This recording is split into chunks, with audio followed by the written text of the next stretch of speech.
আসসালামু আলাইকুম। One sentence grammar বাংলাতে আপনাকে স্বাগতম। আজকের এই পর্বে আমরা একটি বাংলা বাক্যের ব্যাকরণ নিয়ে আলোচনা করব। বাক্যটিতে দেয়া আছে, আরাফাত ও জান্নাত খুব সকালে স্কুল বাসে উঠে বসলো। যেহেতু আমরা এখানে শেষে দাঁড়ি পেয়েছি, আমরা প্রথমে হচ্ছে এখানে কর্তা বের করব, দেন হচ্ছে কর্ম বের করব, তারপর হচ্ছে আমরা ক্রিয়া বের করব।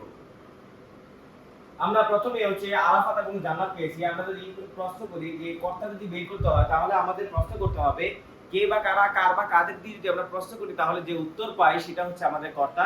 তাহলে এখানে যেহেতু দুইজন আছে, আমরা কে দিয়ে প্রশ্ন করতে পারবো না, আমরা বলবো প্রশ্ন করতে পারবো কারা দিয়ে। আমরা যদি প্রশ্ন করি যে কারা বাসে উঠে বসলো, তাহলে উত্তর হয় আরাফাত আর জান্নাত। আমরা জানি তাহলে আরাফাত আর জান্নাত হলো হচ্ছে আমাদের কর্তা। এখন আমরা কর্তা পাওয়ার পরবর্তীতে আমরা কর্ম খুঁজবো। এখানে স্বাভাবিকভাবে খুব সকালে স্কুল বাসে আমরা কি দিয়ে প্রশ্ন, আমরা জানি কি বা কাকে দ্বারা প্রশ্ন করলে যে উত্তর আসে সেটাকে বলা হয় কর্ম। যেহেতু আমরা এখানে এই যে দুটা অংশ আছে, এই দুটা অংশকে আমরা কি বা কাকে দ্বারা প্রশ্ন করে উত্তর পাচ্ছি না, এই জন্য আমরা এটাকে কি করতে পারবো না, কর্ম বানাতে পারবো না। এখন আমরা শেষে একইবার শেষে যেটা পাইলাম সেটা হচ্ছে আমরা জানি ক্রিয়া। তাহলে এই অংশটা আমাদের হচ্ছে কর্ম নয়। এখন আমরা স্বাভাবিকভাবে জানি যে কোনো বাক্যের মধ্যে যদি একাধিক ক্রিয়া থাকে, তাহলে শেষেরটা হবে ক্রিয়া, এর আগের যতগুলো আছে সেগুলো হবে অসমাপিকা ক্রিয়া, আর শেষেরটা হবে সমাপিকা ক্রিয়া। যেহেতু উঠে বসলো, এখানে হচ্ছে আমরা একটা ক্রিয়া পেয়েছি, শেষেরটা হচ্ছে সমাপিকা ক্রিয়া, তাহলে আগেরটা হচ্ছে অসমাপিকা ক্রিয়া।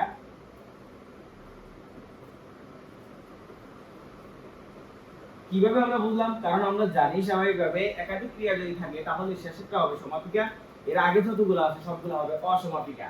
আমরা জানি সমাপিকা এবং অসমাপিকা ক্রিয়া মিলে স্বাভাবিকভাবে হয় যৌগিক ক্রিয়া, আর যৌগিক ক্রিয়াটাকে বলা হয় ক্রিয়াবর্গ। ক্রিয়াবর্গ। এখন এখানে যেহেতু আমরা কর্তা পেয়েছি, কর্ম পাই নাই, তারপর হচ্ছে ক্রিয়া পেয়েছি, আমরা প্রথমে হচ্ছে বাক্যের মধ্যে উদ্দেশ্যটা আমরা খুঁজে বের করব। আমরা জানি যেটাই হচ্ছে কর্তা সেটাই হচ্ছে উদ্দেশ্য। এছাড়া বাকি যে অংশটা আছে এখান থেকে শেষ করে এই পর্যন্ত, এটা পুরোটা অংশই হবে আমাদের বিধেয়।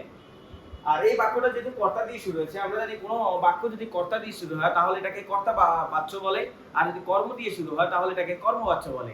এখন যেহেতু আমাদের এটা কর্তা দিয়ে শুরু হয়েছে, তাই পুরো বাক্যটা হচ্ছে আমাদের কর্তা বাক্য।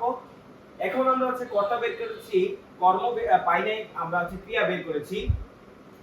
এখন আমরা হচ্ছে এখানে স্বাভাবিকভাবে কর্তা পেয়েছি, তারপরে হচ্ছে ক্রিয়া পেয়েছি। এখন আমরা এখানে হচ্ছে খুব সকালে আর স্কুল বাসে এই অংশটা নিয়ে আলোচনা করব। আমরা প্রথমে স্কুল বাসে এই অংশটা নিয়ে আলোচনা করব, কারণ আমরা এখানে এই যে হাইফেনটা পেয়েছি, এটা হচ্ছে ও বুঝায়। তাহলে এখানে স্কুল ও বাস, এখানে দুটো শব্দ বুঝিয়েছে। এটা কি বিশেষ্য না বিশেষণ বা সর্বনাম, সেটা নিয়ে আমরা আলোচনা করব। আমরা জানি বিশেষ্য এবং সর্বনামে স্বাভাবিকভাবে হচ্ছে বিভক্তি যুক্ত হয়। এছাড়াও বিভক্তি ক্রিয়ার সাথে যুক্ত হতে পারে। যখন বিশেষ্য এবং সর্বনামের সাথে বিভক্তি যুক্ত হয়, তখন এটাকে শব্দ বিভক্তি বলা হয়। আর যদি ক্রিয়ার সাথে বিভক্তি যুক্ত হয়, তাহলে এটাকে ক্রিয়া বিভক্তি বলা হয়। যেহেতু উঠের সাথে যে এইটা যুক্ত হয়েছে, এটা হচ্ছে ক্রিয়া বিভক্তি, আর এখানে যে বাসের সাথে এ যুক্ত হয়েছে, এটা হচ্ছে আমাদের শব্দ বিভক্তি। এখানে মূলত এটা একটা বিশেষ্য, এই বাসটা হচ্ছে একটা বিশেষ্য। আমরা জানি বিশেষ্যের পরে যদি বিশেষ্য আসে, তাহলে আমরা দুটোটাকে মিলিয়ে হচ্ছে কি বলি, বিশেষ্য বর্গ বলি। স্বাভাবিকভাবে একাধিক শব্দ যদি সেটা বিশেষ্য হোক, সর্বনাম হোক, অব্যয় হোক, ক্রিয়া হোক, কিংবা ক্রিয়া বিশেষণ হোক অথবা বিশেষণ হোক, যদি একাধিক পাশাপাশি আসে, তাহলে এটাকে আমরা কি বলতে পারি, বিশেষ্য। যদি বিশেষ্য হয় তাহলে বিশেষ্য বর্গ হবে, বিশেষণ হলে বিশেষণ বর্গ হবে, ক্রিয়া বিশেষণ হলে ক্রিয়া বিশেষণ বর্গ হবে, ক্রিয়া হলে ক্রিয়া বর্গ হবে।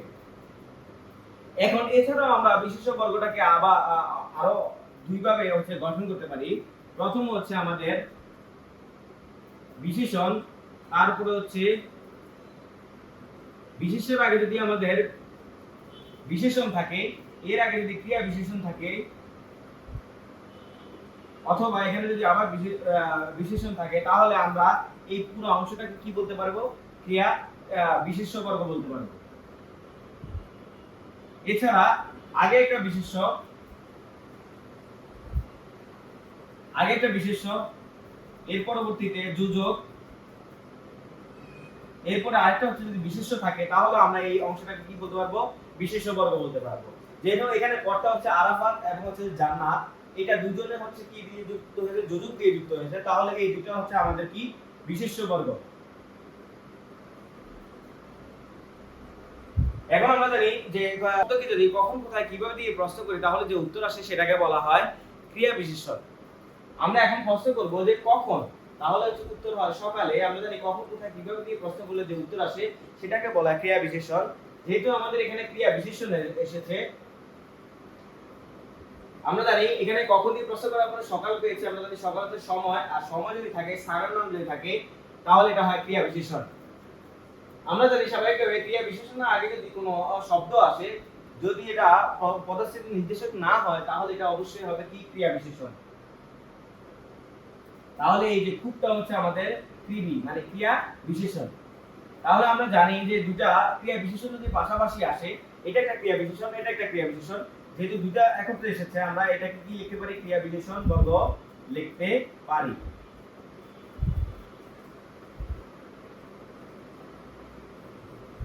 এখন আমরা হচ্ছে এই বাক্যের মধ্যে কারকগুলো নির্ণয় করব। আমরা জানি যেটা কর্তা সেটা হচ্ছে কর্তা কারক। আমরা জানি কে বা কারা দিয়ে প্রশ্ন করলে যে উত্তর আসে সেটাকে বলা হয় কর্তা, আর কর্তাই হচ্ছে কর্তা কারক বা কর্তৃকারক। আমরা জানি কারা হচ্ছে খুব সকালে বাসে উঠলো, এটার উত্তর হবে হচ্ছে আরাফাত ও জান্নাত, তাহলে এটা হচ্ছে কর্তা, আর কর্তা হচ্ছে কর্তা কারক কিংবা কর্তৃকারক। এখন আমরা যদি প্রশ্ন করি কখন, কখন যদি আমরা প্রশ্ন করি তাহলে উত্তর হয় সকালে।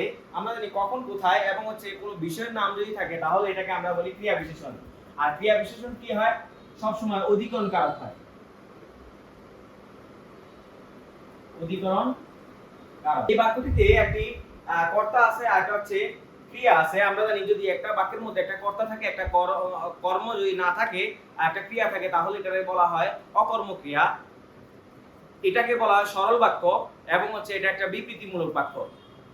যেহেতু এখানে মূলত স্বাভাবিকভাবে আমরা একটা কর্তা পেয়েছি আর ক্রিয়া পেয়েছি, আমরা জানি যদি কর্তা আর ক্রিয়া পাই তাহলে এটাকে অকর্মক বলা হয়, এটাকে দ্বিকর্মক আমরা বলতে পারবো না, কারণ হচ্ছে এখানে দুইটা কর্ম নেই। এই বাক্যটা হচ্ছে সক্রিয় বাক্য।